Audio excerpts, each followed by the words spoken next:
Hi everyone, আশা করি আপনারা খুব ভালো আছেন। আমরাও ভালো আছি। আজকে একটা চট জলদি রেসিপি নিয়ে হাজির হয়েছি।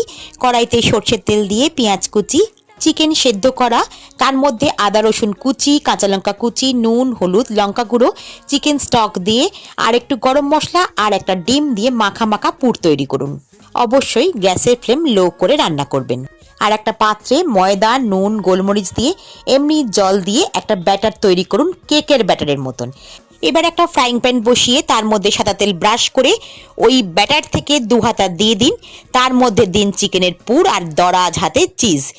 এবার 4 দিক থেকে ভাঁজ করে নিলেই তৈরি হয়ে যাবে চিকেন ইজি মোগলাই বা মিনি মোগলাই।